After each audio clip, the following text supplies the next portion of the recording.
videomuzda danışacağımız stansiya Bakının ən çox sərnişin yükünə məxsus metro stansiyasıdır. Bu isə onun həm nəqliyyat mübadilə mərkəzinin yanında, həm də Bakının şimal qapısı statusuna məxsus ərazidə yerləşməsi ilə əlaqədardır. Elə buna görə də Koroğlu stansiyasını Bakının mərkəzi stansiyası adlandırsaq yerinə düşər.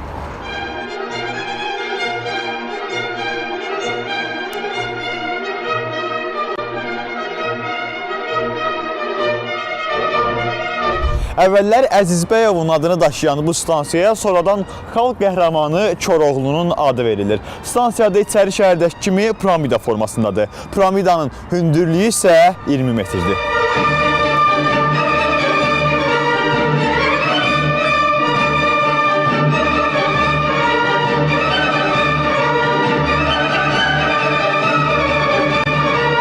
Koroğlu stansiyasının ümumilikdə 7 giriş çıxışı var. Bu çıxışlar Milli Gimnastika arenasına, digər tərəfdən isə Alov parkına və onun arxasında Olimpiya stadionuna və Atletlər kəndinə gedən əziz bakılıların və şəhərimizin qonaqlarının işini daha da asanlaşdırır.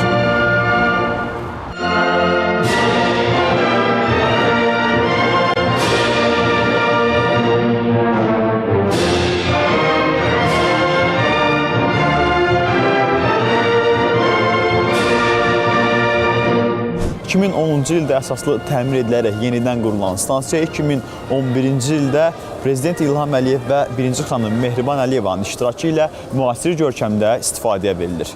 Bu stansiyada ilk dəfə Azərbaycanda tətbiq olunan şaquli yaşıl bağlardan da istifadə edilib.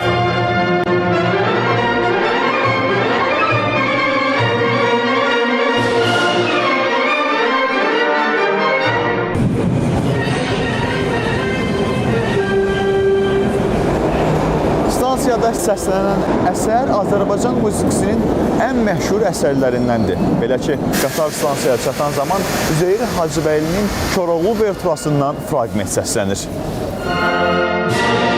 Bildirək ki, Koroğlu operası üzərində Üzeyir bəy 1932-1936-cı illərdə işləyib. 1937-ci il aprelin 30-da ilk dəfə tamaşaya qoyulan Koroğlu Üzeyir Hacıbəyli yaradıcılığının şah əsəri, ən yüksək zirvəsidir.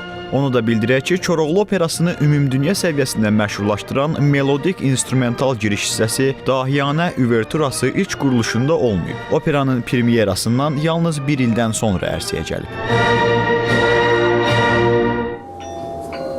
Qapılar bağlanır. Növbəti stansiya Qara. Əziz bakılılar və şəhərimizin qonaqları, bu həftə biz sizə Koroğlu stansiyasından xəbər verdik. Növbəti stansiyada görüşənədək hələlik.